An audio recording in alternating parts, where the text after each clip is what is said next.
Good evening. My name is Cameron Gooseby, and today I will be talking about my NFL Week 6 predictions between the Green Bay Packers taking on the Chicago Bears tomorrow at 12 noon. These two teams have the oldest rivalry in the NFL, and I take these games very, very, very seriously because number one, I I think it's obvious. I hate the Green Bay Packers. I really do. I hate them. I I really hate them, honestly. Um, I hate them because they are a better franchise than us. They make all the right decisions, and they beat the Bears. And they beat the Bears consistently every year. It honestly sickens me, honestly. But we have a real chance to win tomorrow. Does that mean we're going to win? No, I'm not saying we are going to win. But this game will be different. Even in a losing effort, even if the Bears lose tomorrow in a close game, I'm not saying I'll be fine with it. But there will be, I would actually have some relief knowing like, hey, if the Bears lost in a close one against the Packers, sure, they lost. But hey, this probably can be signs of the Bears starting to get better than the Packers. You never know. But the fact of the matter is this. I treat this game very seriously because of one thing. It's the quarterback matchup between perhaps the best quarterback draft pick in Bears history in Justin Fields, taking on perhaps the greatest Green Bay Packer in franchise history in Aaron Rodgers. These two quarterbacks have a lot of talent, and I really think that Justin Fields can match Aaron Rodgers' talent blow for blow. I really do. And no, I'm not saying this in a biased way, but I believe in Justin Fields. I think Justin Fields is the future, and I think Justin Fields is the future of this franchise.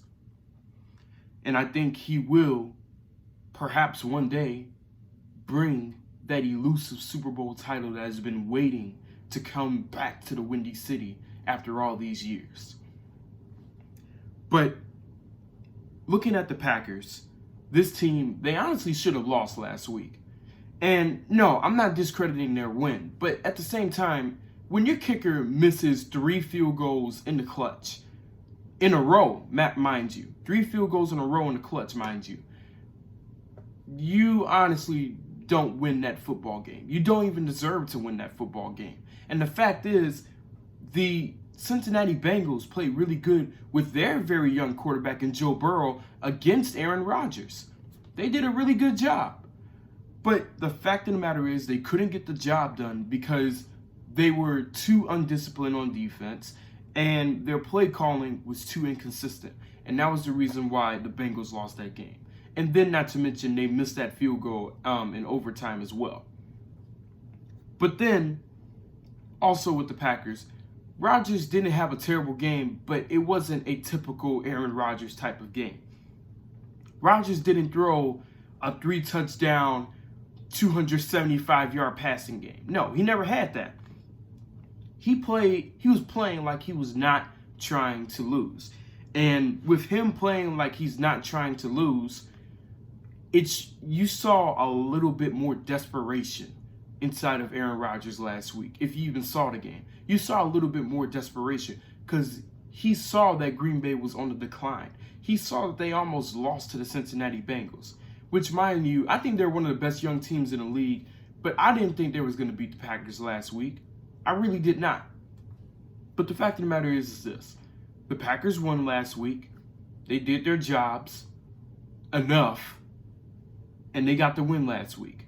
But now, looking at the Bears had an impressive game on defense, mind you. They had an impressive game.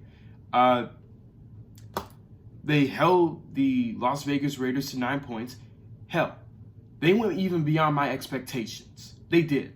They went beyond my expectations. I wasn't even expecting them to win that game. In Vegas, mind you. I wasn't even expecting them to win that game. They kept Derek Carr in check. They kept all their wide receivers in check. Darren Waller only had 1 or 2 receptions, and that's it. The defense played all right. And I'm not gonna go too deeply into this subject, but I understand that they were going through that whole saga with Jon Gruden. But when it's game time, when it's Sunday, you have to focus on the game. And when you're not focusing on the game, then you make a lot of mental mistakes. And that's what the Raiders did last Sunday. That was what they did last Sunday. They dropped the ball a lot of times. They turned the ball over. They turned the ball over a few times. Their defense was starting to get tired at the end. And honestly, it just wasn't, it really wasn't a good day for them to play. And I understand that. But Jon Gruden is in the past now. And I expect the Raiders to do a lot better, even without him. I expect them to do a lot better without that crisis being in their locker room ever again. But offensively, the Bears, they did average. And okay, an average offense and a great defense. Back in the old days in the NFL, that it could have taken you to the Super Bowl and you probably would have won it. But nowadays, you got to score some points. And they won the game by score 20-9. Justin Fields didn't have the best game, but he threw a touchdown pass. He didn't throw any interceptions. And he was basically a game manager the entire game. And then also the running game. They did really good running the football. But, when you're being very conservative in the third quarter with just running the football and barely passing it at all, then that shows that you don't trust Justin Fields to throw the ball down the field. I'm not trying to blame whoever was calling the plays between Nagy or Laser. I'm not blaming anybody. But you can't be one-dimensional on offense. You have to mix things up. You gotta let Justin throw the ball down the field. Allen Robinson is having a down year thus far this season because they are not letting Justin Fields throw the ball to Allen Robinson. The same thing can be said, the same thing could be said for Jimmy Graham and Cole Kmet. These guys are threats down the field, which the Bears are only having those tight ends come in for blocking on a run play. You have to utilize your tight ends more offensively. The tight end is one of the most important positions in the game of football. Without the tight end, where is that big threat on third down? Wait, who is that guy that's going to catch that pass on a 3rd and 6? Where is that guy that's going to catch that pass at the goal line? Where that's what the tight end does. The tight end is really one of the most important positions in football. And the fact that the Bears are not really emphasizing that, that is really a problem in my eyes. But also, here's the thing. Now, checking back in on the Packers, they have a few key injuries that I like to list out. Kevin King is out. And I know he's terrible anyway. Kevin King is out. Their star cornerback, Jair Alexander, he's out. Zadarius Smith, he's out. Like, all these guys I'm naming, these are starters on the Packers defense. So it gives me hope that, hey, the Bears could actually score some really big points tomorrow if they really want to. The Packers are missing their best pass rusher. They are missing their best cornerback. They are missing another starting cornerback. And not to mention, they are missing a few key players on our offensive line. So the defense really could have a good day tomorrow against Rodgers. You just got to make sure that you pressure him. And guess what? Rodgers is prone to making mistakes. He's human. And I get that Rodgers doesn't throw interceptions, but guess what? If you put pressure in his face, you never know what's going to happen. If a ball gets tipped in the air and it gets intercepted against Rodgers, that's how he throws interceptions. You never know. But the fact of the matter is this. Aaron Rodgers is the smartest quarterback in NFL history. There's no doubt in my mind. I think he is the smartest quarterback in NFL history, because this guy does not make any bad throws into double coverage. He doesn't do any of that. And look at this. He's that type of guy. If the cornerback, safety, or linebacker drops a potential interception, he's not going to throw that ball that way ever again, during that game. No, he's not going to do that. Instead, he's going to go ahead and find some other route or find some other receiver and find another way to just beat you.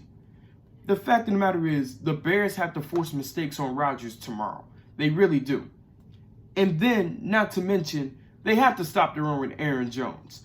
Akeem Hicks is listed as questionable for tomorrow. And if Akeem Hicks is out, then it's going to be a bit of a struggle for the Bears to, with their run defense. It's going to be a bit of a struggle. But if he's in there tomorrow, I don't care if it's 70, 80% of Akeem Hicks, that's better than 0%. If he's in there tomorrow, then that means that the Bears are going to have an easier time pass rushing and stopping the run. It's just that simple. I'm not going to be biased and say that the Bears are going to come out the victor tomorrow.